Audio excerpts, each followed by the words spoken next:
español, para oír esta discusión en español, aquí donde está Mónica, ella tiene audífonos para hacer la traducción. Entonces, si quieren oír esta presentación en español, visiten a Mónica Viña. How's everyone doing today? All right. So we are going to let people trickle in. This is our first time trying to do one of our Cien programs inside of a high school gym. So this is a learning process. But we really appreciate everyone being here today. And as people kind of trickle in, we do have kind of time frames for today's program. If you do need to leave early, we ask that you go out the back and leave that way. Please try not to walk through the front. Once again, the bathrooms are located on this side of the gym. And our speakers, our panel speaker is probably going to start around lunchtime, 12 p.m. We are running a little bit behind in typical Cien fashion. But I am going to use up a little bit more time just to let people come in. But one thing I did want to mention that I actually heard on the radio this morning, and I really think that we need to give them a massive shout out, and I am being extremely biased. But LCL High School Foundation just awarded a record amount of scholarships for this school, totaling over $160,000 for, yes.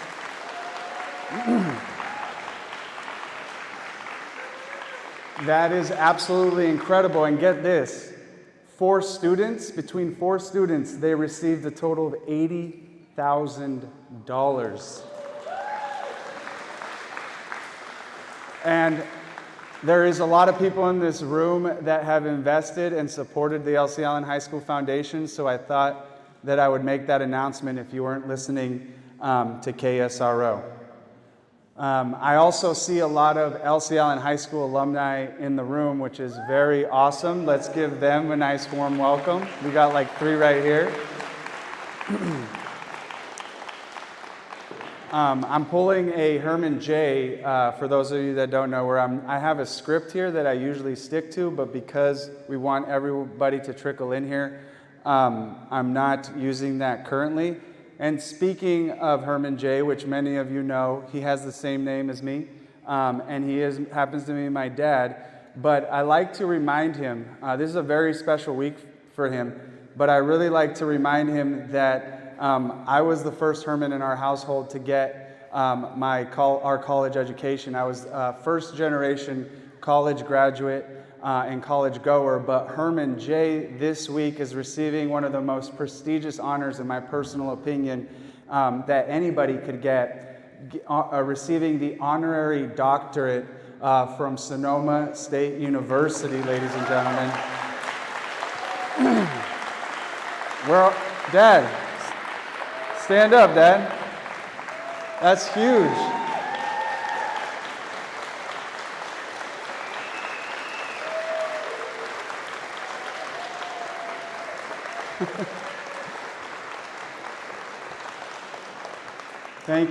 Thank you so much. And congratulations, Father. I'm really proud of you, and we've always wanted a doctor in our family, and it's pretty awesome. But now no one can mistake us, because he's Dr. J from now on, Dr. J, and I'm Herman G. But congratulations, Pops, I'm proud of you. So, una vez más, si necesitan audífonos, esta Betsy Chávez está haciendo las traducciones y Mónica Viña tiene los audífonos para todos si los necesitan. So, good morning, everyone. Welcome to Cien's Youth Perspective, and thank you so much for being with us this morning. We have an awesome program, and this has been honestly designed and brought to you by Sonoma County Youth from different areas, and we're excited to do the presentation. But before we get there, at this moment, we would like to do our land acknowledgement, and out of respect, we would ask you to please rise.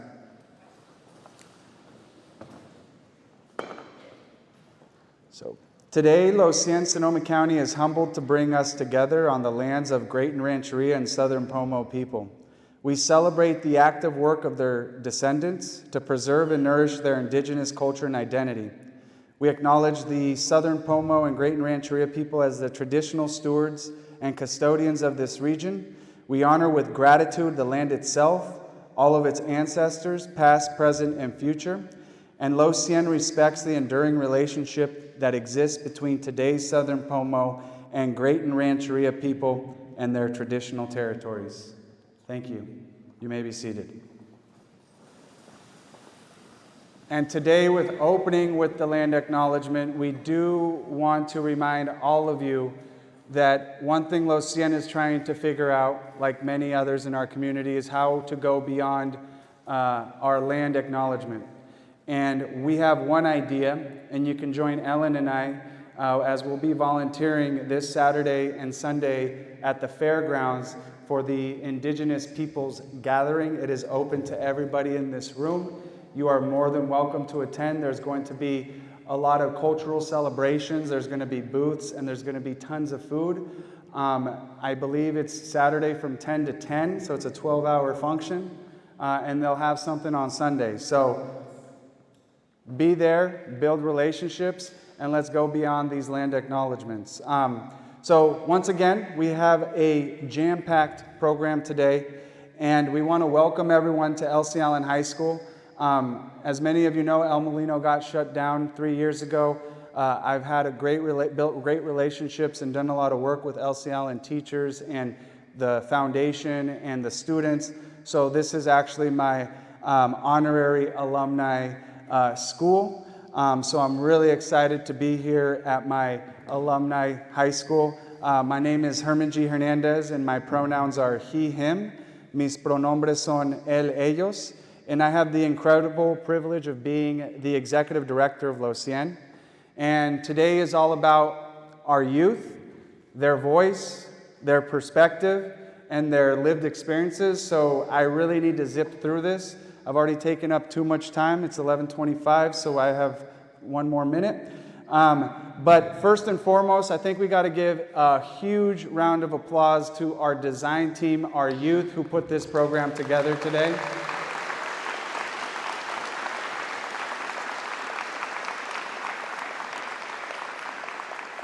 We have Amy Cohen from Anley High School, Addison Pickrell from Technology High School, Bailey Herbert from Credo High School, Dulce Soto from Sonoma Valley High, Kevin Olvade Bernal from Montgomery High School, and the one and only Miss Sofi Prado, our awesome intern from Maria Carillo High School. This was not an easy program to put together. They spent countless hours meeting via Zoom and in person.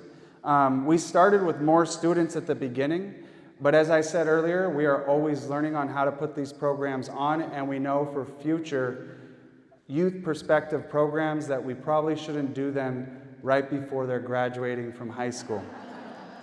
But these were the 6 students who stuck through the whole process and crafted today's program. They interviewed community leaders, community advocates, and activists, and SCO employees, Sonoma County Office of Education. They met on Saturdays and hosted a ton of after-work hours Zoom meetings, and were extremely committed to today's program. So thank you so much for all the work that you put into this, and we're looking forward to the conversation.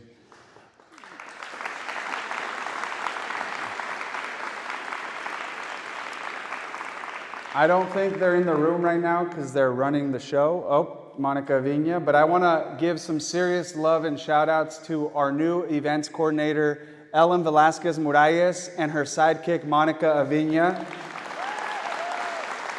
Thank you, Ellen. Thank you, Monica. It's absolutely incredible. They do all the logistics and they put all the energy into making this a reality. So we also want to ask right now our students that are visiting us from other schools or are putting on the panel to please stand, and we want to welcome our students who are here today.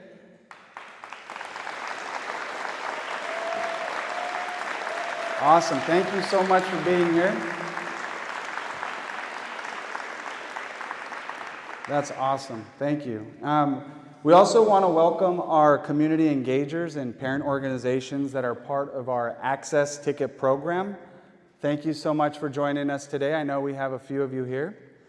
There are a few school board members and administrators and some elected officials, so just due to time, we're just going to ask you to please, the elected officials and elected representatives, we'd like you to please stand and let's give them some Lobo love.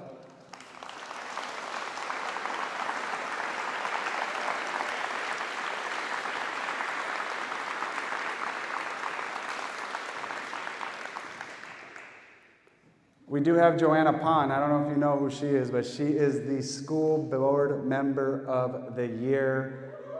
California School Board Association School Board Member of the Year is in the house today. You're never going to live that down. That's awesome. We also want to make sure you're, wait, hold on. We want to give a huge shout out to our premier partners, which unfortunately our slides today are a little bit tiny.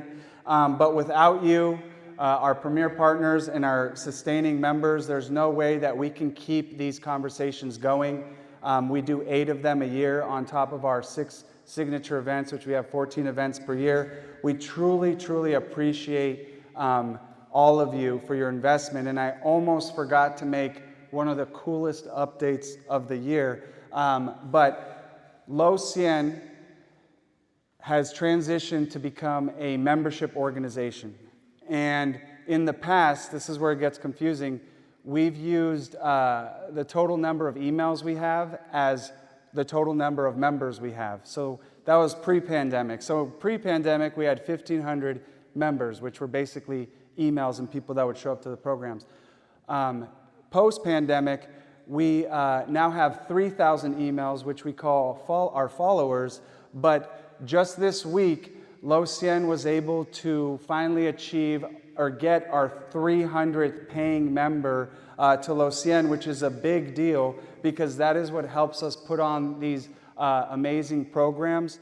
So we really want to say thank you to our members and everyone in this room, including the students. There's a membership level for the students, can become a member of Cien and become part of our mission and become part of our movement. But we want to give also a huge thank you to our presenting sponsor, the Sonoma County Office of Education, as well as Santa Rosa City Schools and the LC Allen High School team. Thank you so much for hosting us.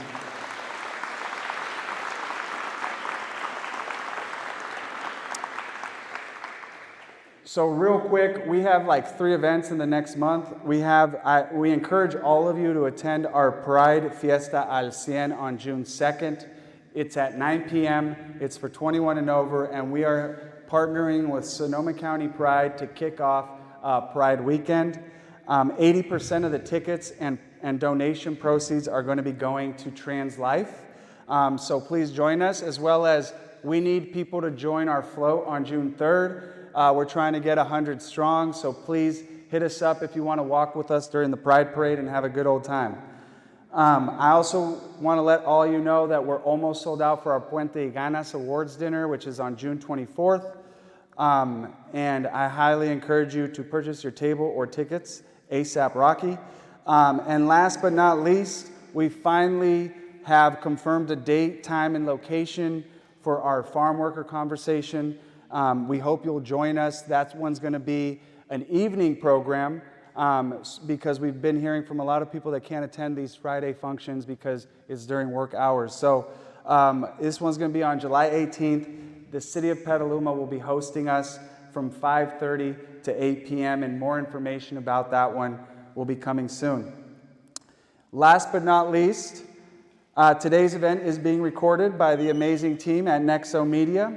And as a matter of fact, all of our programs since our September State of Latino Community Address have been recorded, and you could watch all of them on our YouTube channel. Yeah, we have a channel. So I've already spoken a lot. I'm going to keep my opening remarks extremely short and sweet. Today, I urge all of the adults in the room to please listen without judgment. Our students are speaking from their heart, and for some, it's the first time they speak in such a setting. They're making themselves vulnerable, which in my opinion is the strongest leadership trait any leader could have in today's world. They're powerful, they're strong for sharing their voice with all of us, so please respect that. Right now is not the time to think of an idea, if an idea is feasible or how that would work or be implemented. It's not a time to criticize. Today we ask that you listen to our youth without resistance and listen without taking things our youth say personal or out of context.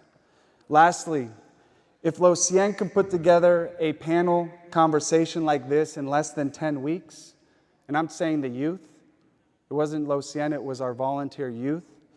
Imagine what each one of you can do within your own districts and school communities. 10 students came together 10 weeks ago. These were students that did not even know each existed before March 15th. If they could meet and make today happen, then we believe that any school district or school can build a sustainable system for their own school to elevate the youth voice. The way I see it, our district leaders and school board members have two choices. We either prioritize the youth voice or we don't. It's that simple. Many people in this room have the power to make elevating the youth voice a reality in your district and your school, and we're happy to show you, Cien team is happy to show you the way we made today happen. So thank you very much for being here today. And now I'd like to invite our co-chairs to the podium for their opening remarks. So let's give Sofi Prado and Dulce Soto some Cien love.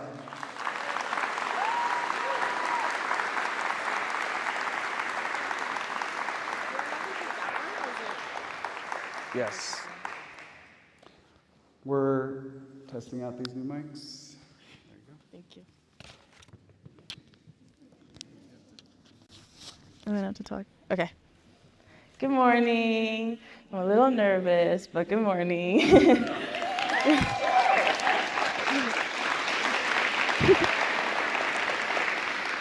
Thank you so much for being here today. As Herman mentioned previously, my name is Sofi Prado. My pronouns are she, her, ella, and I am a proud co-chair of the Youth Perspective program. I have had the honor and privilege of working as Cien's Youth Ambassador intern throughout my senior year of high school, and I cannot have been more grateful for the opportunity to help create this program alongside the talented design team. When handed over the program in early March, I was excited about the opportunity to uplift the youth voice, but I would be lying if I said I wasn't fearful. I was hesitant to pursue the project based on fears of inaccurately representing all youth voices in Sonoma County, a task that is truly impossible to do. I felt pressure to choose topics of discussion that may be more familiar and palatable to an audience, and I struggled to envision the program's meaning and felt disappointed that I may miss an opportunity for advocacy. Based on my fears, I lost power in my own voice. It wasn't until our first group meeting that my fears were dispelled and I began feeling energized. This group of students standing alongside me today reminded me why it is crucial to hold conversations like these.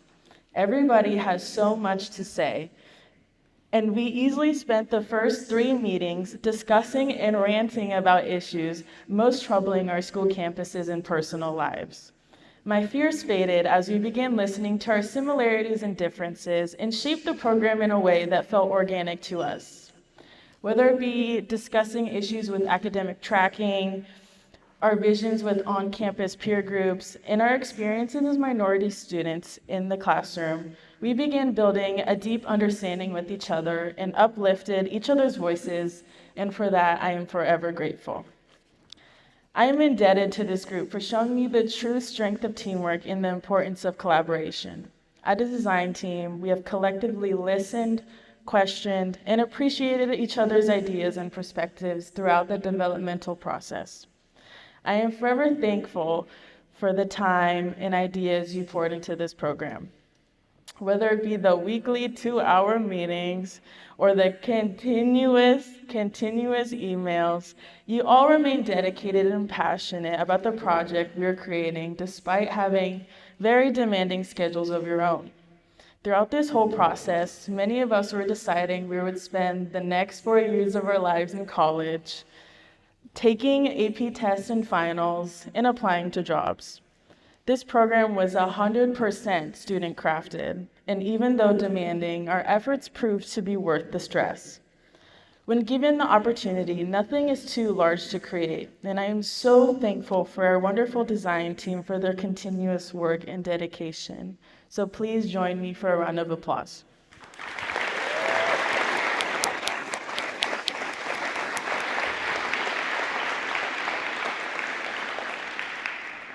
I would also like to give gratitude to the community organization and members who served as guidance when content creation got difficult. We thank you for lending us your time and expertise to help us succeed. I would like to say thanks Go and the Youth Truth team for the collaboration and eagerness to help out. I would like to extend my biggest thanks to the Cien team, Herman, Monica, Ellen, and Hadri, for their work and love and support throughout this process. I pinch myself every day that I have the opportunity to work with you all, and I feel insanely privileged to work with the most intelligent, funny, and kind human beings. Thank you for all your hard work and love. Finally, a huge thank you to my family who gave me the advice when times got extra hard. I would not be here without your expertise and guidance, and I thank you for giving me the opportunity to be myself. With that said, I hope you all enjoy this program today and are conscious that there are and should be more youth-led programs to come. This is only the first opportunity for students to get involved, and definitely won't be the last. We will begin our student panel and shift to audience Q&A towards the end of the program. When we begin the student panel, feel free to submit questions using the note cards on the chairs, hopefully, or the provided QR code that's gonna slide on the screen. Thank you so much for being here, and I hope you enjoy it. Now I will pass it off to my wonderful co-chair, Dulce Soto. I gotta give this to you again. Just gotta give it on this side. Which side? Either side. Oh. Fuck, it's really hard.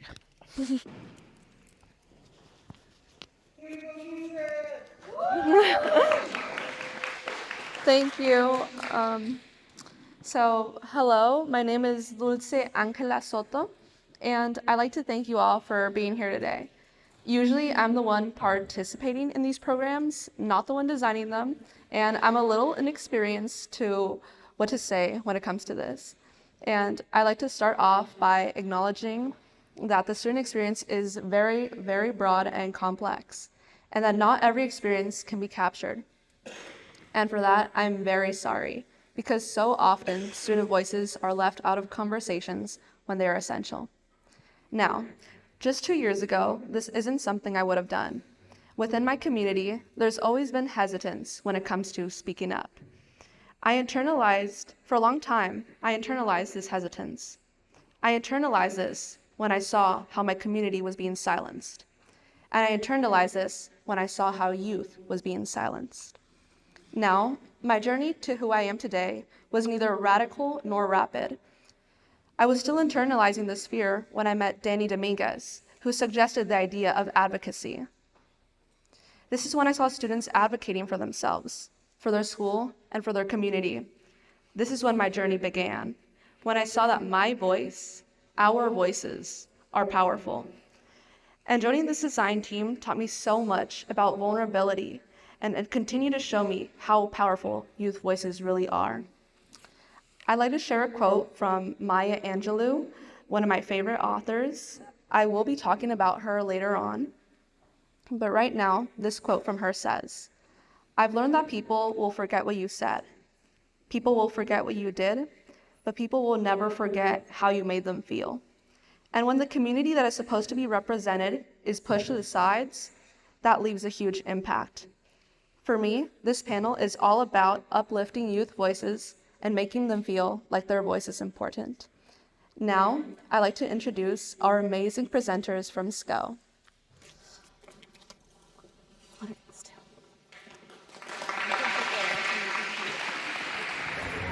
name is Diana Rosillo, and I am a student from Sonoma State, and I am actually also an alumni from Elsie Allen High School, class of 2013.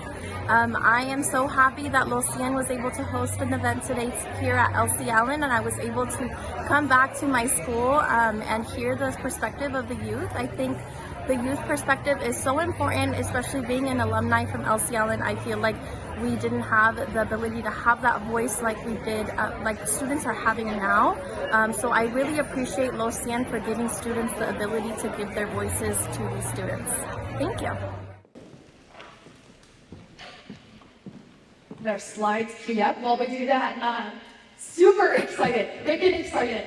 Pretty much the best thing you can be asked to do in late May is to come into a room of 400 community members and elevate student voice. And so with that as our priority, we will try to give you some really useful context and information about what our youth across the county are saying, and do so in a way that cedes as much time as possible to the students who will follow. So thank you, Herman, if you're ready to go. Yeah, all right. Jessica Progulske, I work as the Director for Data and Engagement at the Sonoma County Office of Education. And with me is one of my favorite people and colleagues, Alejandra. Hello everyone, I'm Alejandra Solis-Perez. I am the Student Engagement Liaison at SCO. Also, Youth Truth and Restorative Practices is my job. And should we just hear you? Bill, everyone we're ready? All right. So student perceptions are linked to academic and life outcomes, so it's smart to know what's happening in their classrooms and communities. So it doesn't matter what the adults believe is happening or what they feel. If students feel it, it will affect them. This year, we heard from over 60,000 Sonoma school community members, with 38,000 being students, 16,000 being parents and guardians, and over 4,000 being staff members. And the survey is taken by students in 3rd grade through 12th grade, and all staff that serves students in TK all the way to 12th grade, and then all families that have students in TK to 12th grade. So in order to model or sort of walk the talk, so to speak, our aspiration of really doing with students versus doing things for them, or even worse, doing things to them. What you're about to see in terms of some data selects from this recent survey administration that Alejandra was talking about is directly from students. So we met with incredible students who put on today's event and took our direction from them as to what data we should elevate. With that in mind, they elevated 3 themes, 3 main areas that you'll hear about today, and around which we'll share some very brief data selects. So top of mind for students putting this together was peer-to-peer relationships. In Youth Truth, that's called belonging, right? But they're really interested in how students are doing with each other in our classrooms, campuses, and communities. Another major topic of concern is academic tracking. How are students sorted and separated in our campuses and schools, and should they? And then finally, really thinking about disaggregation. For them, the minority experience, and we have a very expansive idea of what that means. That includes racial and ethnic identity, native language, gender identity, sexual orientation, among many other demographic factors. They're really interested in the experience of the minorities in our community. So the last little bit that I'll say about what they told us to focus on is actually to elevate some of their objections. So Herman, you challenged us to not take things personally and to really take students at their word, because their perceptions do, as Alejandra said, affect their life outcomes, whether we agree with them or not. In this case, I couldn't agree more. Students met with us, the people who host Youth Truth, and said, here are my concerns about the Youth Truth survey. And we want to take those with the utmost serious today. One of the major concerns that they have is how the surveys are implemented. So, oh my goodness, 42 districts, 130 plus schools, 60,000 community members, and yet we can still do better. what we're hearing is students often are rushed through taking the survey, or it might be diminished, or any number of factors in really hardworking educators' days to elevate student voice. In a lot of cases, it's not affording students the time and the seriousness that they want to bring to a survey.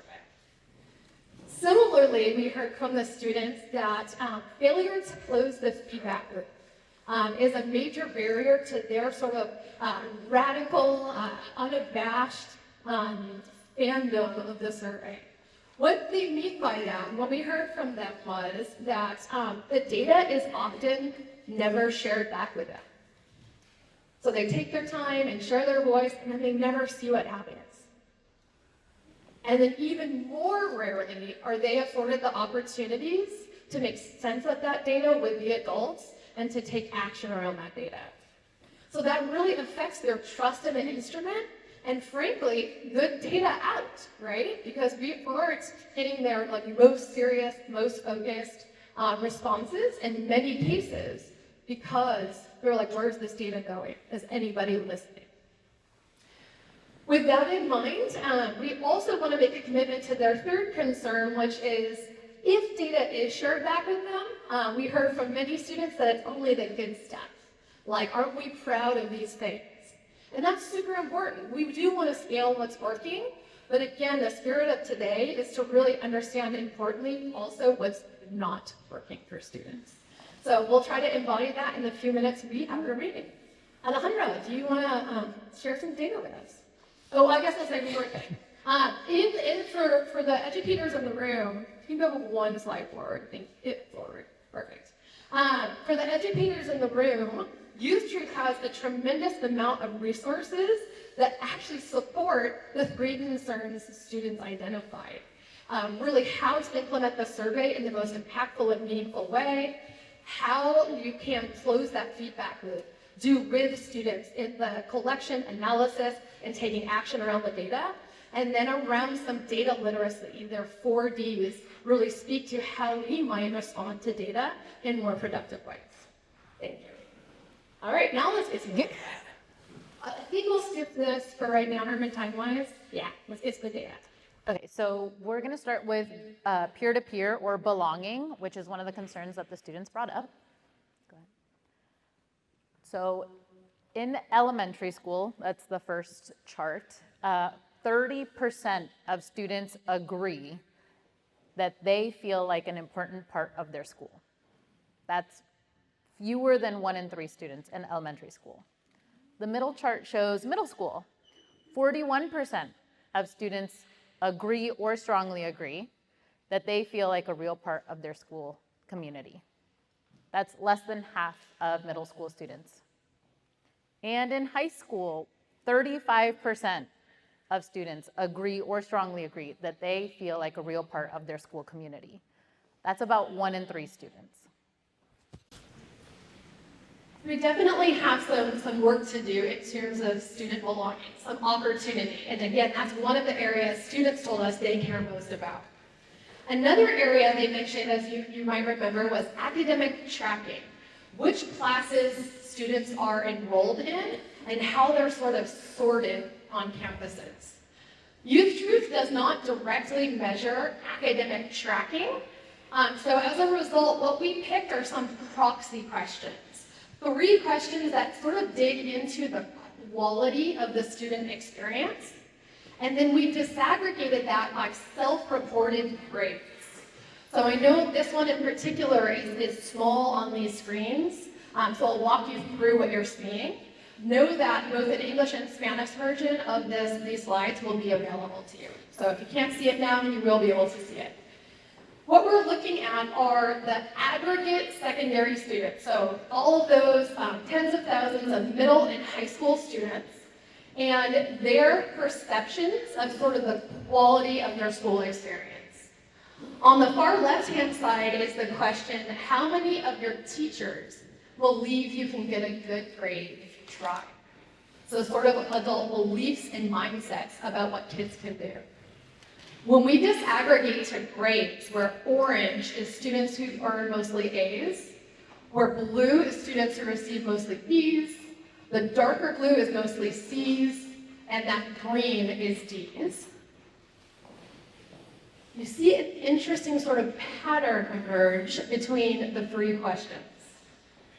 Question number 2 asks or states, in most of my classes, I learn a lot almost every day. We have a similar pattern in terms of how our students are experiencing school. And finally, I am getting a high quality education at this school, where A's, mostly A's are the orange, through mostly D's in the green.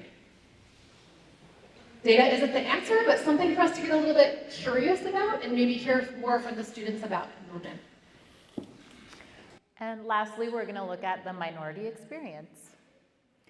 So we're taking the same questions that we looked at, taking 2 of them and disaggregating by different aspects. So this first one is, I really feel like a part of my school's community. We disaggregated by self-reported gender identity. And again, this is secondary students, so 7th grade to 12th grade students.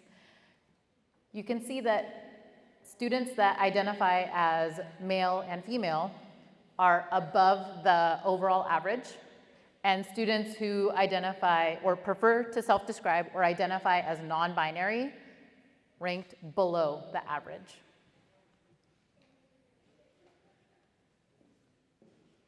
And then we took the question, I'm getting a high quality education at the school, and disaggregated by race and ethnicity this time.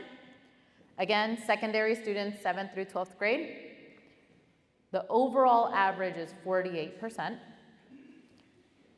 Asian American, and white students ranked above the average. Hispanic, Latina, Latino, Latinx, and Middle Eastern and North African students ranked at the average. And you can see everyone else ranked below. Alejandra, I would point out that even for our students who identify as Asian or Asian American, that's still only about half feel like they're getting a quality experience. So just want to point out that this is relative, right, compared to students' self-reported demographic factors. And even in the aggregate, we're only seeing about half of our secondary students agreeing. So I know we're behind on time. Do you want me to skip this word, Herman, or you want us to do like a whole quick minutes for this? I'm happy to make an executive decision. All right, I will choose to offer, because you've been sitting and hearing a lot from people, before we tee up the students, 2 minutes, very brief moments, to turn to someone next to you and speak to one or more of these prompts. So based on what we've heard so far, and in particular the data that you just saw rapidly click, anything that was surprising to you? Anything that resonated with you, or maybe you have a personal experience to share? Any ideas about what we do next? 2 minutes.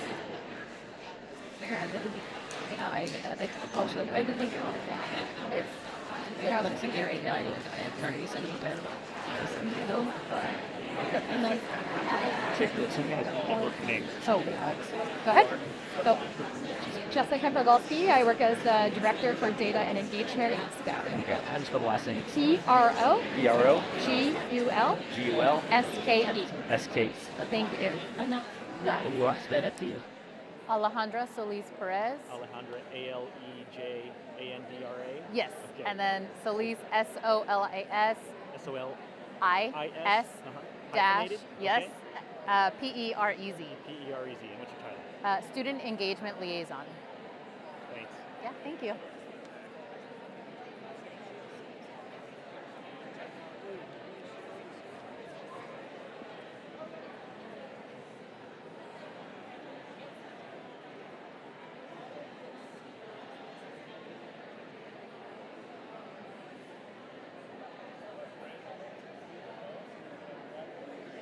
Let's take 1 more minute.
right.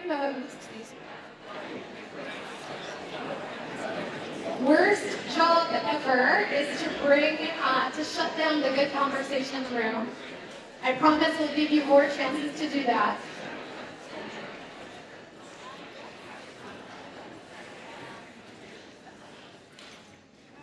Most importantly, though, you are here to see and hear from and learn from the students.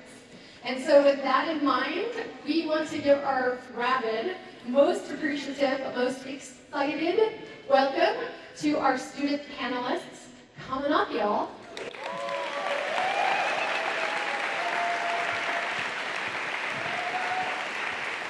Hello, my name is Israel Lopez. I'm here representing Angel Foundation. Events like this are key to young lives, especially getting into that political scene and just getting their voices heard. So, Cien has been a tremendous help to to me and my youth, especially. My high school days, I came to the events. I learned firsthand to see what it really takes to, move a community. So I just really appreciate what Cien does for the community and, what's going to happen with the future voices to come. All right. Hi. My name is Herbert, and I'll be the moderator for this panel. I guess we'll start off with some introductions, yeah? And I'll start off. That's cool. All right.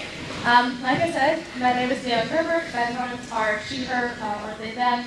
I currently attend Credo High School, graduating in 3 weeks, and heading off to Smith College, Massachusetts. I've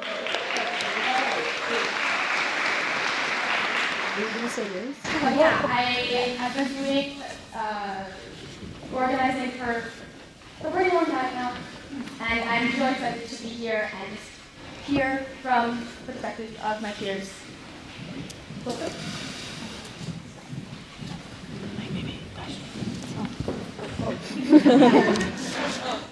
Hello everybody. I'm Dulce again. My pronouns are she, her, ella. Buenos días, mi nombre es Dulce Soto, and mis pronombres son she, her, ella. I'm a sophomore at Sonoma Valley High School, y soy en el 10º grado at Sonoma Valley High School. And I think that's all I have to say. I don't know what to sell. I like to make my own clothes.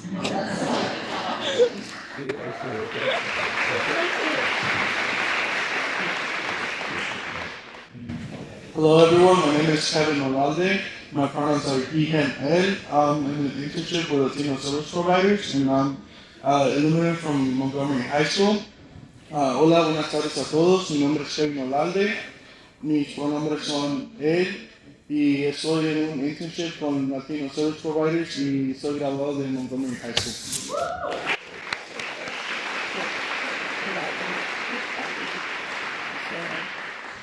Hello guys, my name is Sofi Prado. I am a senior at Moderator High School. I've been Cien's intern since December, and then this fall I am headed to the University of San Francisco, go Dons. Yeah, so excited to be here. Hi everyone, my name is Amy Cohen. I use they, them pronouns, and I am a senior at Annalee High School. I think in terms of relevant experience, I've been involved with the West County Activists, which is a student-led group that started at Annalee 2 years ago, working to make our campus more inclusive, and I'm headed to UCLA next year.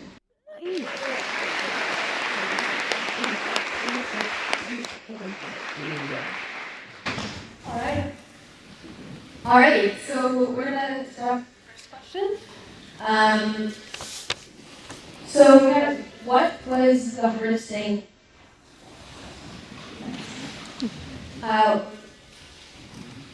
What was the hardest thing to do when you started learning English? Was it communicating with teachers or doing homework? What were the things that helped you as a young student? Well, to start off with, I immigrated to this country when I was 11 years old. Being 11 years old in this country was hard because, first of all, I had to learn a new whole language that I had no idea of.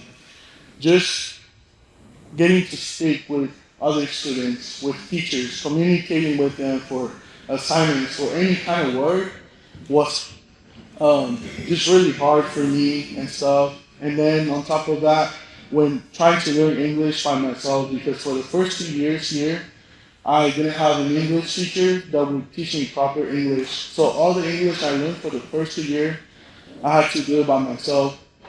And having people look at you and kind of say things like, oh, you didn't say this word right, or your accent, as you guys can notice, I still have an accent, and I like that.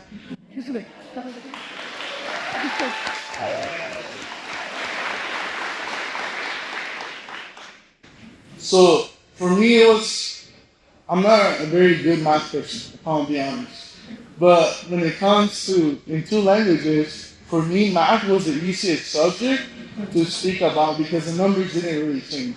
Everything else changed. It was the words, you read them in a way, you write them in a way, and you say them in a different way. So it's like 3 languages in one.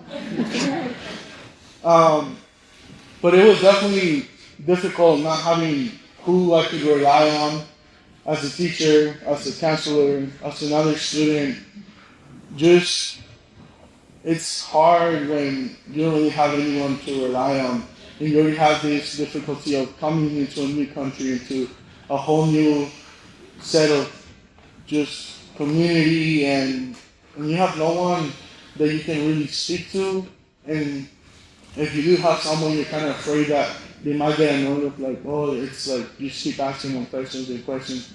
So I feel like definitely learning the language for the first 2 years by myself was the hardest thing. After that, I did get an ELD teacher, which that helped me out a lot. And just communicating with people came easier. I was like able to speak with someone and hold up a conversation. That was great. And I feel like if there was just one magical solution for it, that would be great. Fortunately, there isn't. And I feel like one of the things that could come to it would be just, having more people who speak Spanish in the school setting.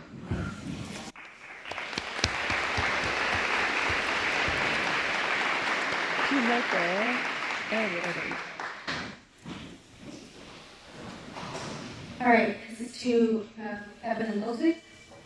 How have teacher responses to racism, homophobia, what I heard, just discrimination in general, how has that made an impact on students and class culture, and how can they do better? Yes, well, oftentimes teachers just don't have a response at all. It isn't a positive or a negative response, they just don't respond. And as a student, from what I can see, I think they're just trying to avoid an awkward situation. And a lot of that comes from they probably don't think they have the education, the knowledge, or the resources to stop those aggressions from happening in the classroom. However, I do believe that they can't just avoid those awkward conversations because it places the burden on students to respond. And students don't need to have that burden in the first place.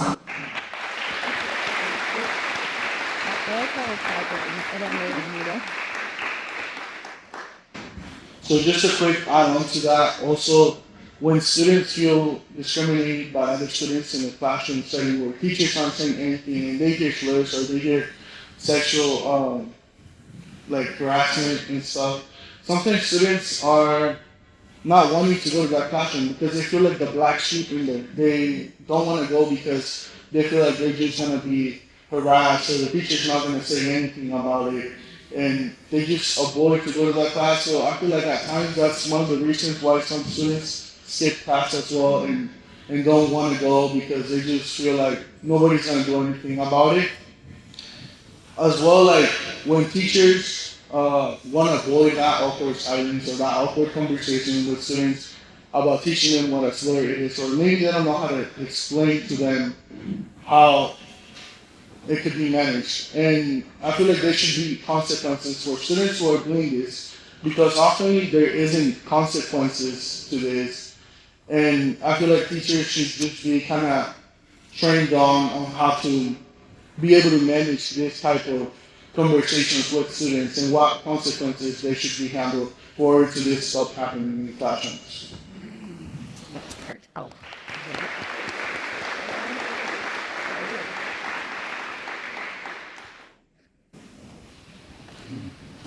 And this is for Governor Dulce again. So overall, how has your experience on campus shaped your education today? And what would you want people to understand about school there? Well, there should be more communication with students and more ways of making students want to speak about what they want. Just listening to students in reality is really important. One by one, teachers sometimes just want to go on their teacher subject, get it over with. But sometimes it's just more than that. Sometimes it just takes icebreaker question of, hey, how you doing? How's your day going? Do you have any trouble outside of school? How can you help? What's something that we can do to help you farther than just the academic experience?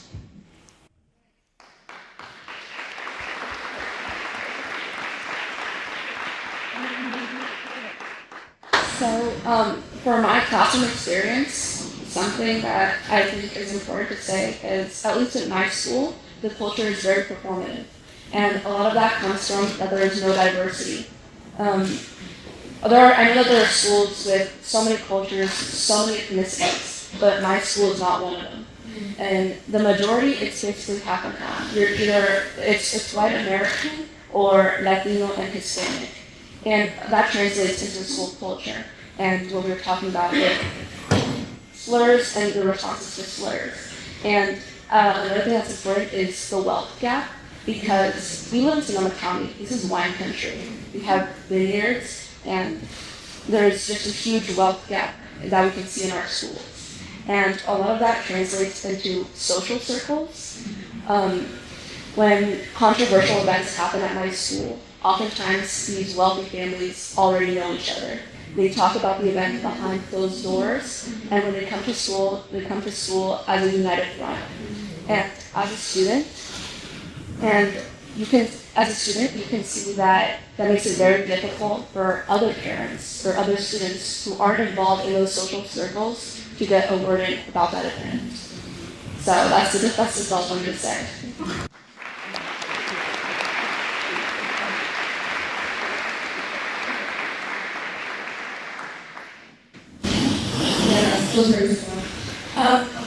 And speaking on wealth gaps and social economic differences, Amy, what social economic differences do you see on campus, and how do you think those relate to academic tracking? Yeah, so to provide some brief context, at Annalee, I would say we primarily have 3 different academic tracks. We have advanced placement or AP, we have regular, and we have agricultural or ag. Personally, I've mainly taken AP classes, so I'll be speaking through that lens and my experiences there. I will say that AP classes are much wider and made up much more of students who are more socioeconomically advantaged. And I think that, for me personally, my experience, there have been a lot of very positive things about AP classes. I've really appreciated the academic rigor and the, at least comparatively, more diverse curriculum. But it really comes down to an access issue, because I've had pretty much the same classes with the same people for years now. And the other effect that has is that it creates a very divided culture, because after freshman year, pretty much, we stop interacting with one another. And we become so heavily divided and so heavily stuck within our own different demographic groups that it creates a lot of tensions and a lot of misunderstandings. And when conflicts do occur, we don't know how to resolve them. And so I think it's incredibly important to look at finding ways to bridge those divides, and also look at supporting minority and low-income students, because I know especially I've talked with a lot of low-income students who can only, if they want to take any, can only take a few AP classes because they don't have the time and they don't have the proper accommodations to be able to take on that workload. So I think for me, at the end of the, and I've also seen what happens is sometimes some students in AP classes don't realize the privilege that they have by being in AP classes, and there sometimes becomes this kind of internalization that as AP students we're better or we're smarter than other students. And so I think there just needs to be a lot of work to break down those barriers. So at the end of the day, I think that these tracks provide students a lot of good opportunities, but the question is who and at what cost to other students.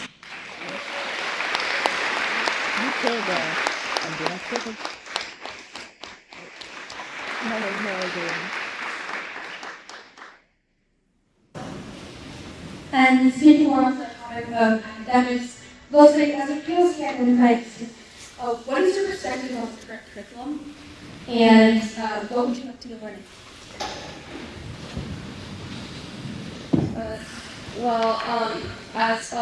As you said, as a person of color in AP classes, especially English class, we read a lot of outdated texts, a lot of outdated books, and I really know that that's not what we could be learning.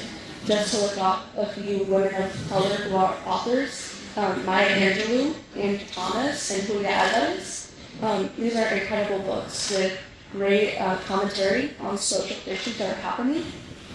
And oftentimes what I've seen is that these books made by people of color are pushed into 3 weeks of the whole year, small parts of the curriculum, and we've spent months on an outdated text that is simply not relevant in this day, and I don't think it's ever relevant. So.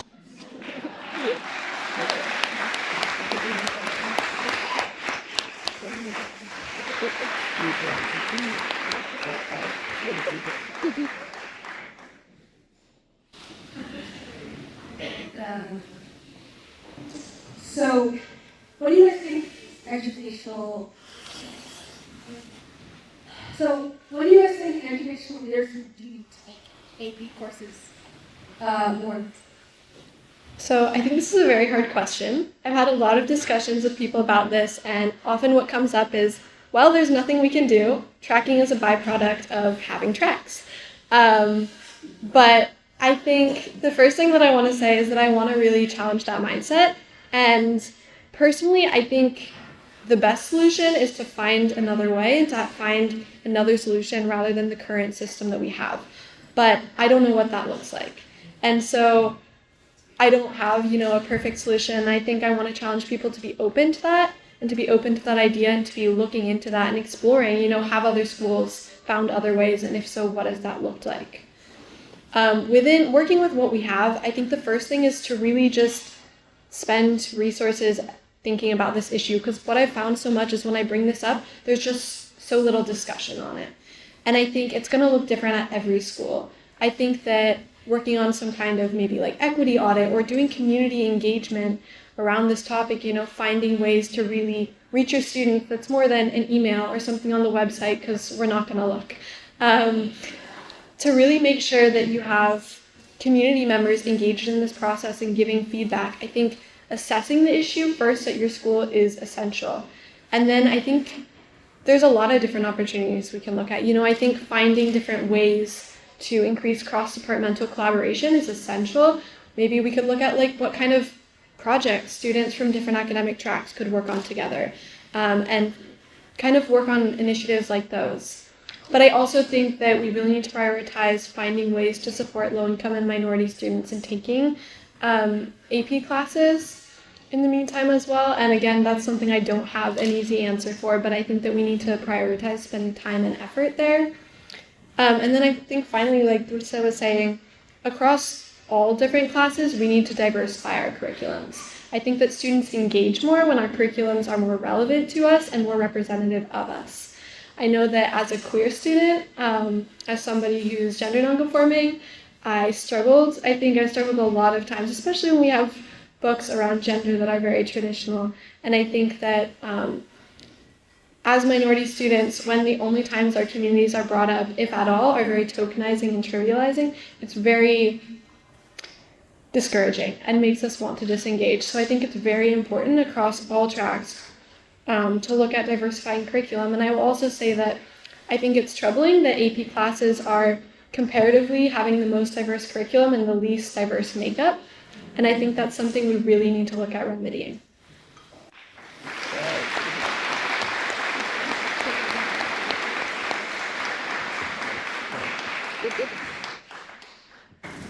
As you can see, I'm very weak in the arms. I can't grab a microphone, so I'm using that.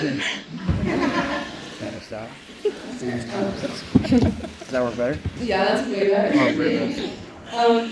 Yeah, just to add on to that, I think that a lot of this comes down to the faculty problem. AP classes are very, very expensive. And I know students who, I have the privilege of taking these classes.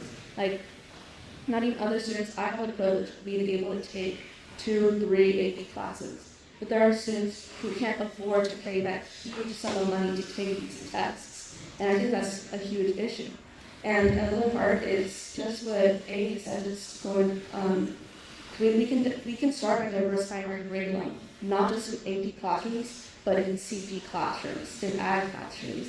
This is not just an AP issue, this is something I've seen since 5th grade, and I think it's still completely relevant all these years later.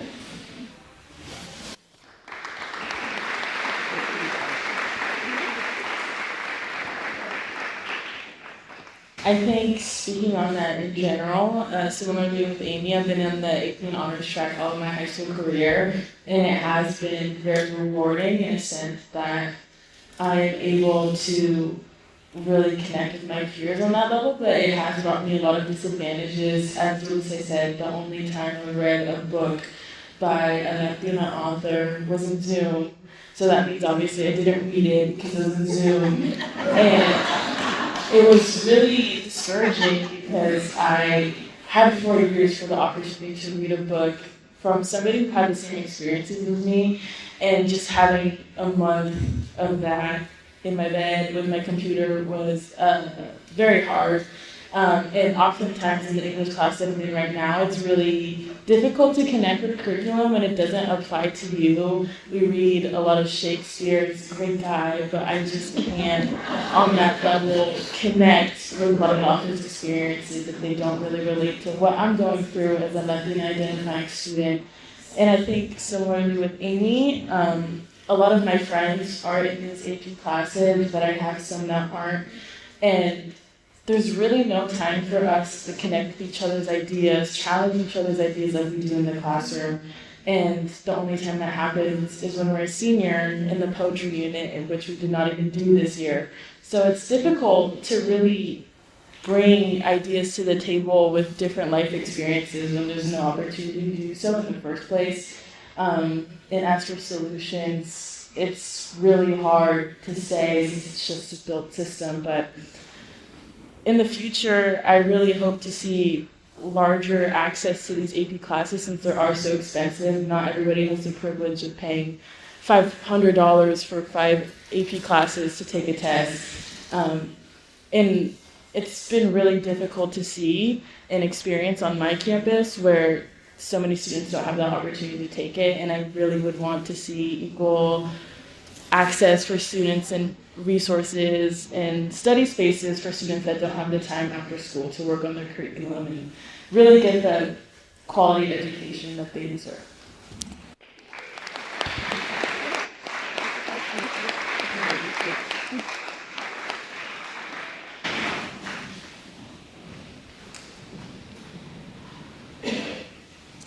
So, to both Sophie and Amy, how was your experience during conflict on campus, tactics, either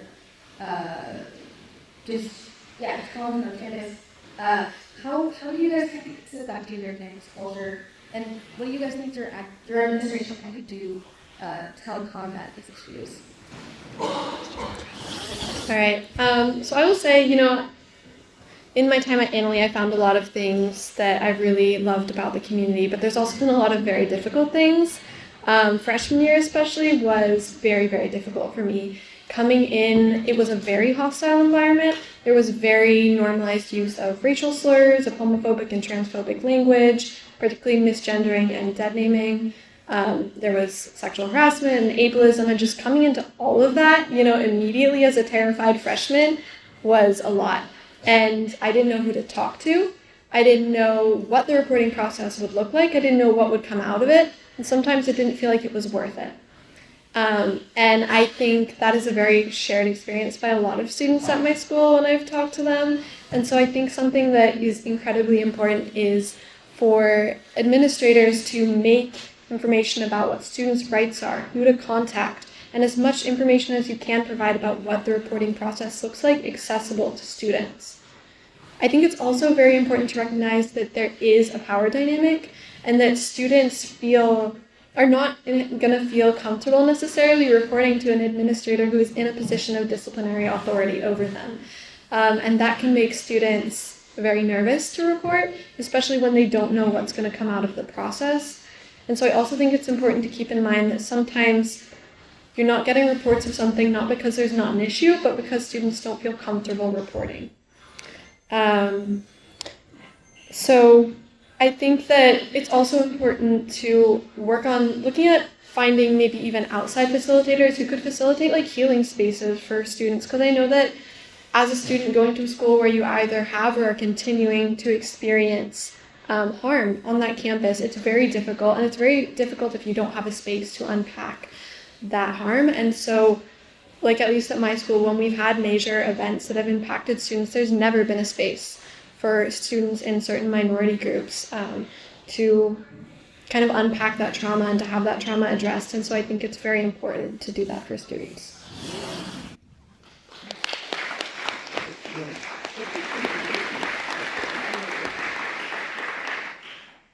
Jumping off of that, I go to Carillo, and in recent years, there's been a noticed spike in on-campus slurs and inappropriate marks on bathroom walls, and even just inappropriate social media usage around campus.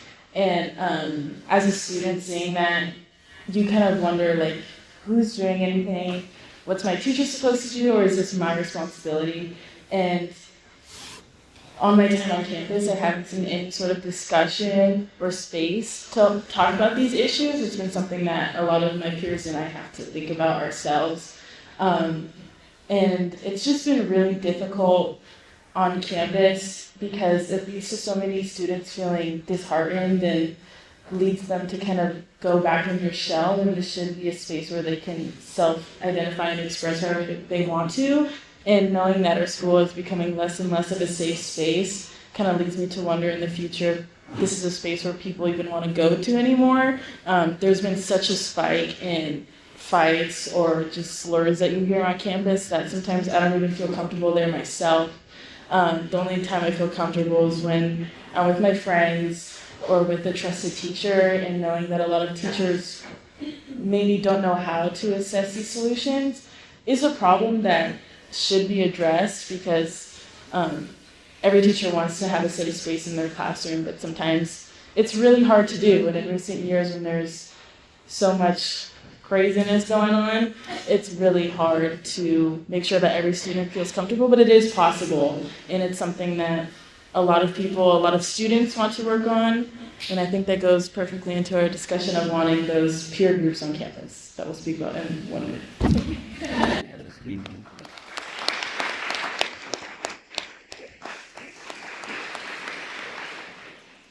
Yeah, and speaking of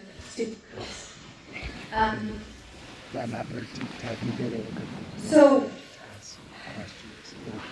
how do you guys think that student on student, what the resolution is from for bringing to student environment? I got you.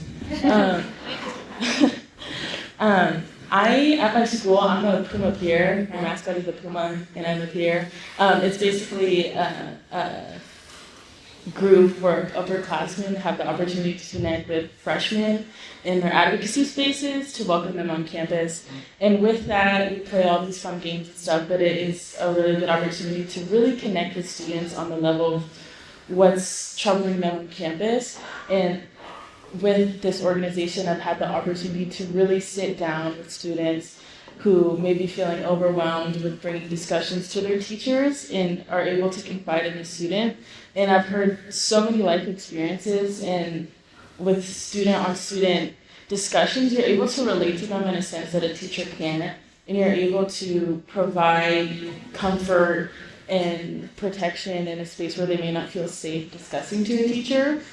So being in that program has given me the opportunity to create a safer campus in a sense that making sure people know that they're heard and appreciated and always can confide in students that are there for them.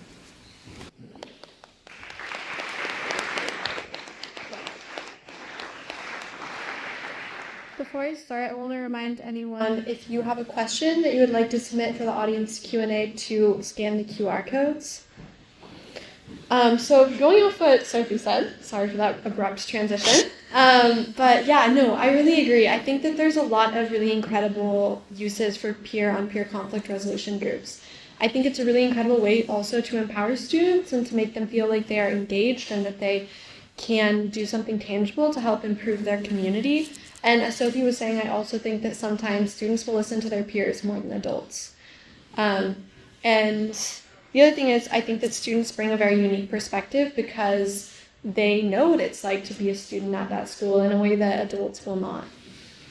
However, I think the one thing that I will say is that groups like these should be part of the solution, but they should not be the sole solution.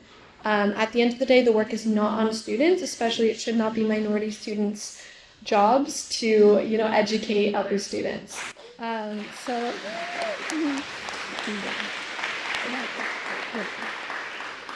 So I think, if you have students who are interested in doing this work, yes, please support them in doing this work, but also recognize this is not their job, this is yours. So we need to back this up, with support from adults, basically, on other initiatives to address this problem, and recognize that also the problems we're facing are systemic, and this is, at the end of the day, too, an interpersonal solution, and so we need to think larger scale. Yeah.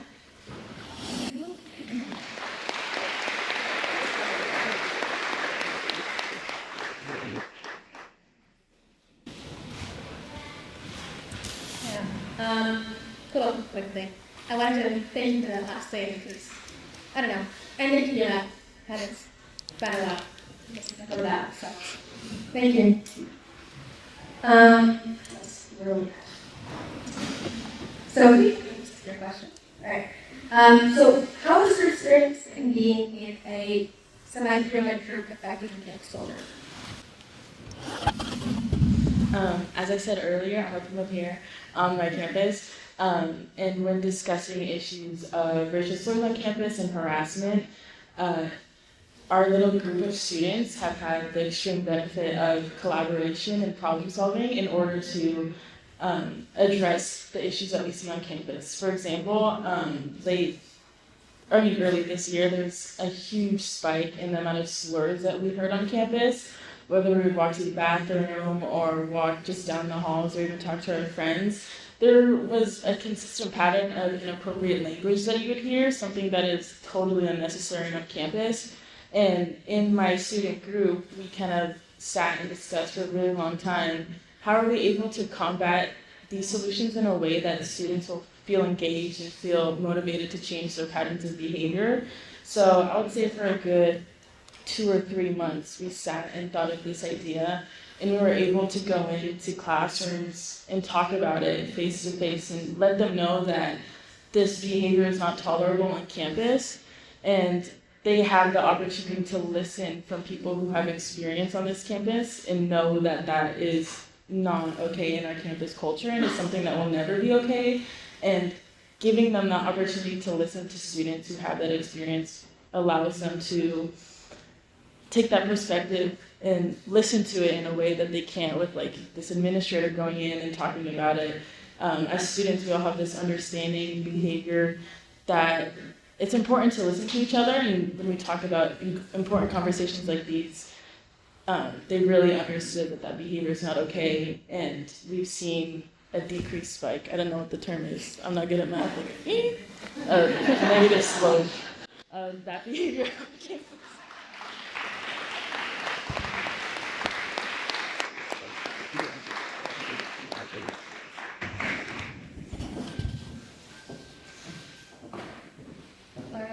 And this last question for audience questions is for Amy. So What changes do you think are necessary to effectively engage the voices within education? I think first of all, it's important to recognize that the way our educational system is structured right now is just not very accommodating to youth voice and youth agency over their education. And I think that often there's a lot of inherent like adultism that we encounter. I think that there is often a lack of full belief or trust in student abilities and student voice. And I want to really challenge this because, we may not be adults, although some of us are, but we are all intelligent and capable human beings. And, we actually have very unique and important experiences to highlight because even if you went to the school you teach at or you work at, you don't know what it's like to be a student there now. And so we always need to make sure that we are centering student experiences and actually listening to students. And I also want to highlight that listening to students means all students. I don't just mean high achieving students. I don't just mean AP students. I don't just mean students that are already engaged in leadership activities. It means all students. It means students that aren't engaged. It means asking why those students aren't engaging and how we can fix that.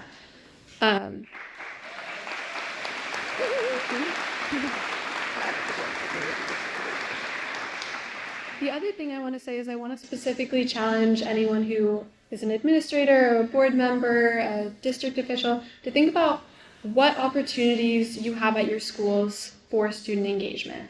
Do you have student councils? Do you have leadership classes, something else? And then I want you to ask yourself, do any of those groups or organizations actually have the power to do anything? And if the answer is no, I want you to ask why and how you could change that. Because, planning rallies, planning dances is great. But at the end of the day, it doesn't give students a platform to advocate for their needs.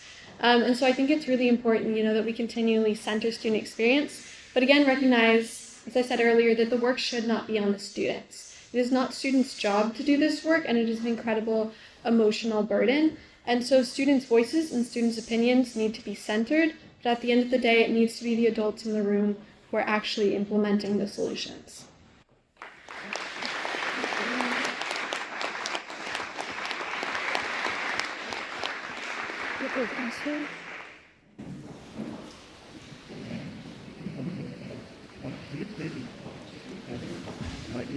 Questions? All right, so I actually have no idea how we're doing the questions. I know we have a QR code, but who is actually getting the questions? Ourselves, okay. Oh my god, I guess I'm nervous. But let's give them a big round of applause because that comes through.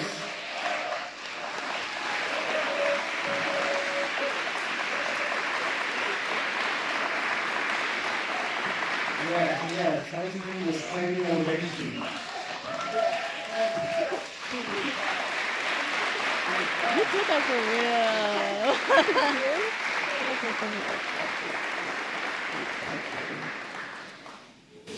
All right, and Arcel, are you also, who's taking care of the QR codes? I don't know if anybody's asked questions for our text messaging app. It works very nicely. But whoever has those, you're writing on the, okay. See, I'm totally out of the loop. But we're going to start with a couple questions here for all the panelists. And Bailey, thank you so much for moderating this afternoon. So what are some of the common qualities you see in the teachers you connect?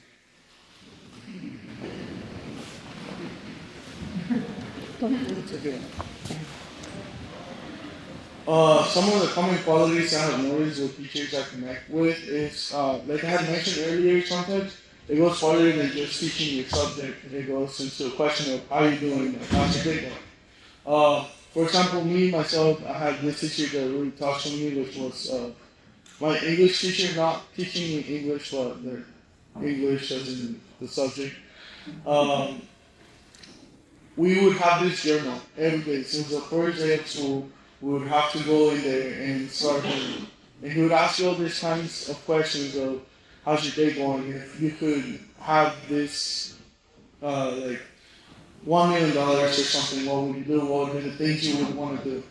And then he would collect the journals at the end of the week and then give it back to us with somewhat of a feedback and that he wrote like, oh, I think this is really cool and stuff. And having conversations with just those kind of teachers is really nice and makes you feel like you want to go to class and learn and you feel in a safe space where, you know, there's no slurs being said or anything like that, when it's just like in a classroom where there's slurs and all these bad things happen. You don't really want to go to class, and you know, we want to make school a safe place, and especially classrooms be a safe place. And how can you go to a classroom if you don't feel safe around your teachers, around your classmates? Then you don't want to show up.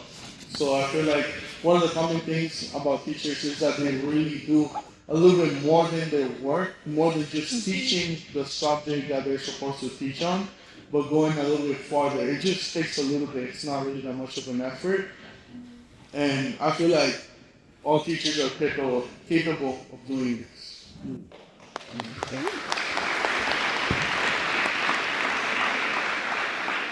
Can I add to that? Go ahead. Okay. I really agreed with what you said. I think the teachers who do more and try to develop interpersonal relationships, I think also for me it's teachers who are open to feedback. You know, as a genderqueer student, and with our school doesn't really, most schools I think don't really ask students about pronouns, so I get misgendered quite a bit. And when I feel like I'm able to go up to a teacher and ask them questions and ask them to find a way to problem solve, and when teachers actually take my feedback and aren't offended and fix the problem and work to fix the problem and show that they're aware, that really makes me feel comfortable and like I know that they care and that they're willing to put in that little bit of extra work for me. And I've also had teachers who I've asked, like, I've criticized their curriculum a little bit sometimes, and then at the end of the year, you know, we've worked together and like been able to talk about how they could include a little more diverse curriculum in the future years. And so just having teachers who aren't offended and who are open to hearing that criticism and who really like check in with you and want to get to know you as a person.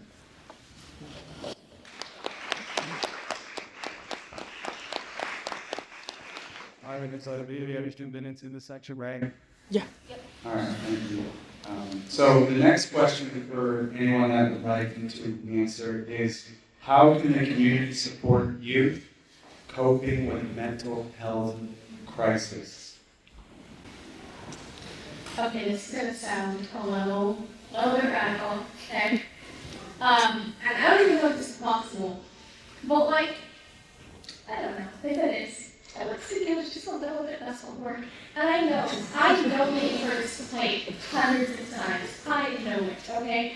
But like, I don't know about else. I go to school 8 hours a day, give or take 40 minutes of computer time, right? So homework on top of 8 hours a day is school stuff. And I understand you need to like have some sort of way to figure out how students are doing, right?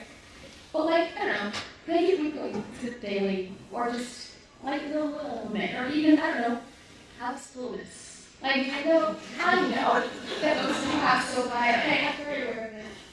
But like, I don't know, communicate with us, I think, honestly. Don't even want to work anymore, just communicate with us and tell us what to expect. And I know from my personal experience, not a lot of our teachers have done that.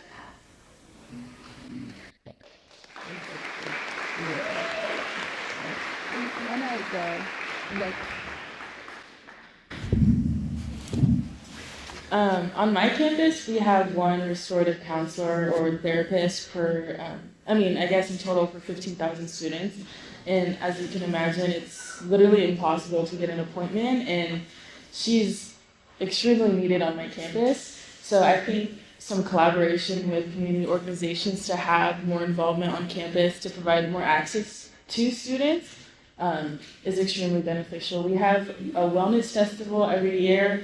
It's one day for 40 minutes at lunch, but it is the best day of the year. Everybody loves it because it's an opportunity for students to really connect with people who know how they're feeling and who have resources for how to handle their emotions, and it's the best time of the year. And I think if we have more involvement of community organizations on campus, everybody would feel super happy in the way that they do on the wellness fair for the 40 minutes, but for the whole year.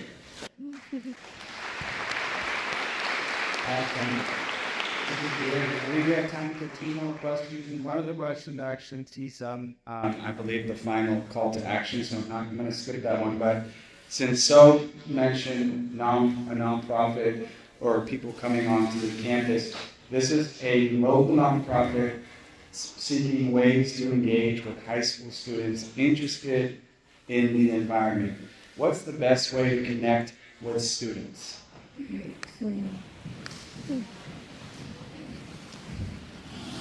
I think it's a little hard because it varies per school, I think, and but I think that clubs are always a great start. I think that clubs are a much more personal way to do outreach.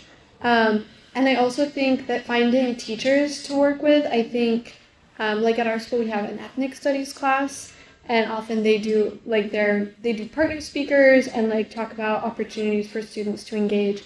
And so I think finding classes like that and teachers who would be open to collaboration would be a really good place to start.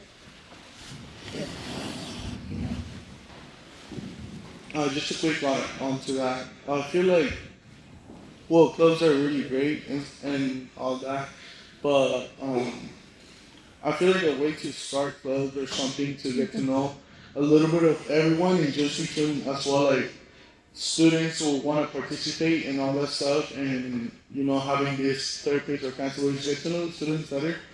One of the things that I've done that has worked well for me and for students that I used to be in classes with was kind of like the bingo game. Like you have this whole piece of bingo that's like, have you ever been outside of the country? You've traveled more than this, you have a cat or, you know, some sort of pet.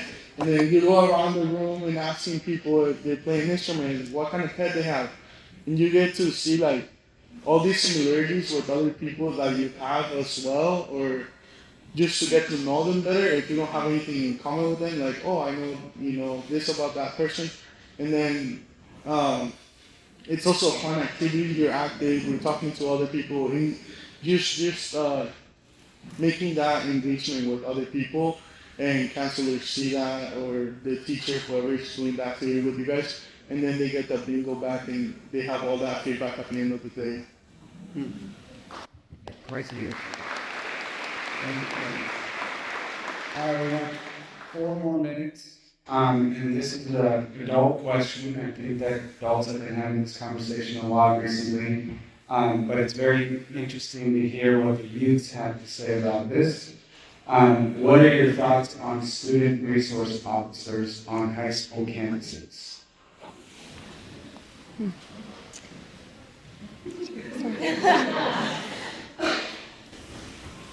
Okay, so this is a really complex topic, and I'm not super equipped to talk about like all the stats and data. I don't really have like my emotions about it. Do you want to start any? Because I don't know much on the topic. But I don't know. It's like I said, it's complex.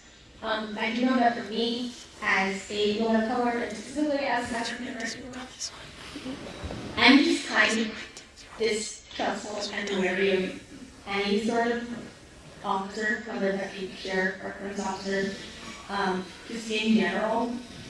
So, those are my 2 cents on it.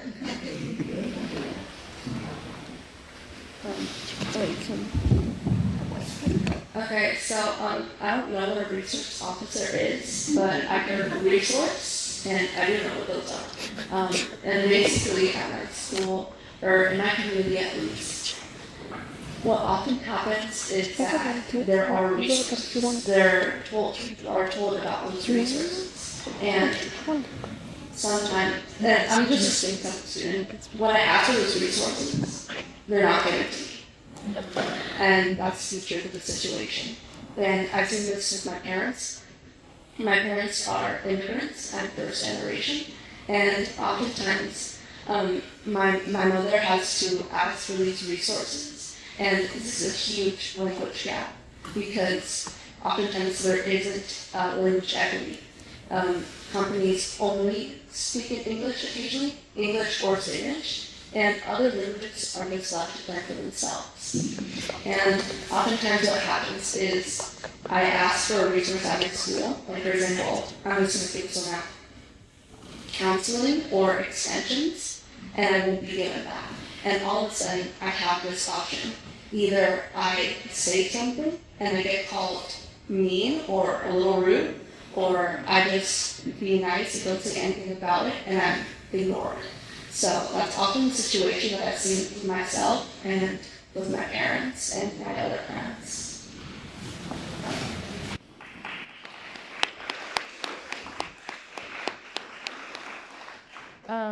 A lot of my peers and I in class, we had a discussion on SROs for a good month or 2 months.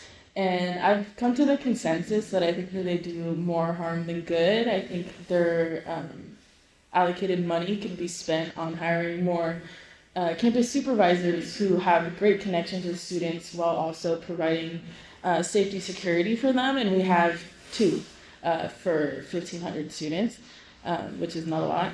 And I think just having that sense of fear every time you see a cop car on campus, and at my school there's been quite a few, it's very distracting to your learning environment, and just having more trusting adults like those campus supervisors will not only make the campus feel more safe, but also make the campus feel more connected in the sense that an SRO can.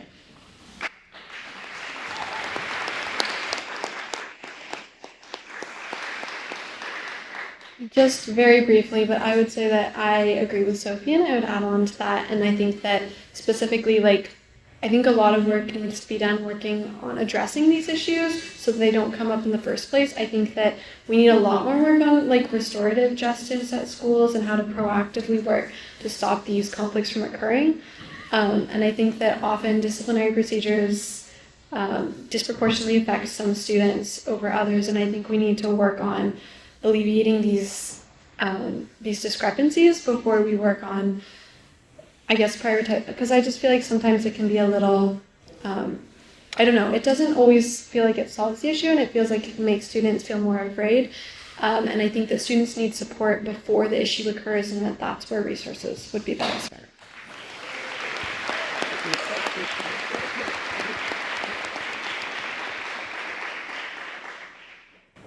All right, team. Take it away. Sorry. I just wanted to say thank you so much for being here again.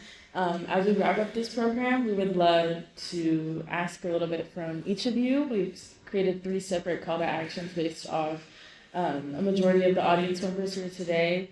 So I'm going to start off with SCO. I thank you so much for being here and for all the work that you've done with the Matrix survey. That means a lot. As a group, we thought it would be a really great idea to create a SCO youth council that is not only youth created in collaboration with SCO, but also compensated for their time. It's really hard.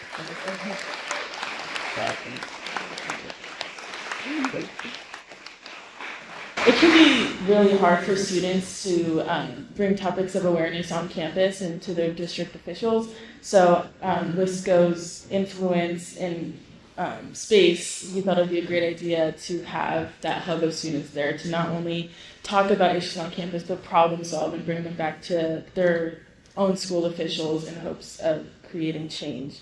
But it all is really important that there is that level of compensation, because it can be a time commitment, and this can be an opportunity for students to have that experience and that job experience, but also for an equity factor, providing that for low-income students who might not have the opportunity to do that if not compensated. So we hope to see that in the future, and would love to collaborate if needed. So yeah.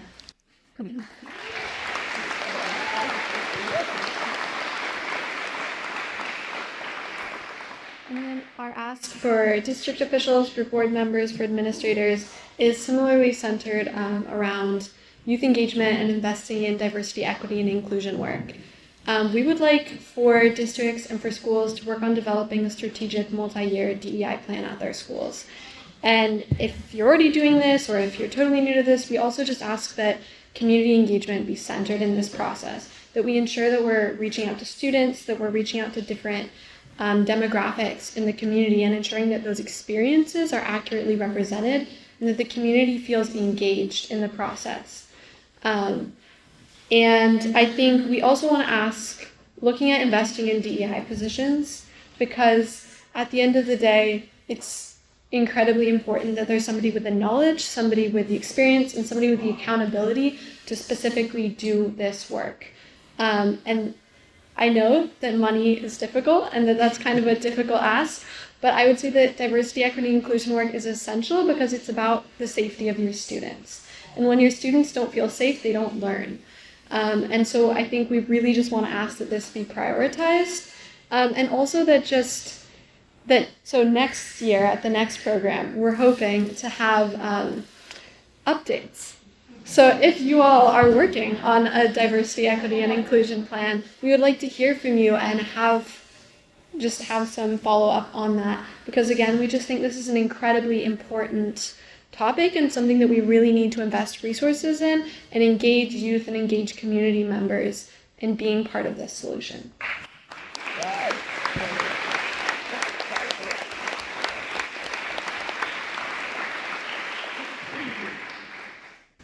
And the last call to action is related to the students, and it's related to the Youth Action Council by Cien. It is created by students for students, and it is an opportunity for high schoolers of all Sonoma County to use Cien resources to discuss campus and community issues, and just work to assess those issues. And we're really happy to say that applications for that are open right now. And also, we're going to be sending a flyer in the newsletter, and the table is right outside those doors, so go check it out, guys. Make sure I'll be watching. And what I want to say is thank you so much. Good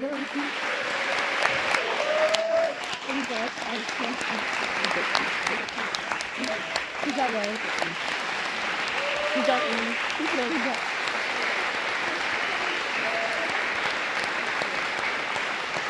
Thank you everyone for joining us this afternoon, and it's 12 to 1 o'clock, so we won't keep you any longer, but you've heard them speak, and I think we have more work to do as a community, especially those Cien with this good advisory council. I don't even know what we're talking about. But this is awesome, and we're going to be reaching out to a lot of the school leaders to really kind of follow up on some of their comments. So thank you so much once again, and have a great weekend. He literally knows what we're talking about.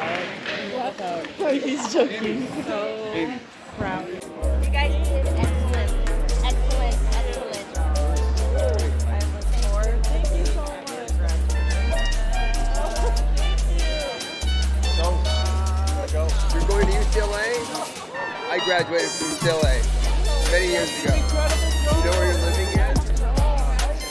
I have, I want to recommend that you look at the co-op. Oh, okay. If you want to write down my information, I can give you my information so you can reach me. My name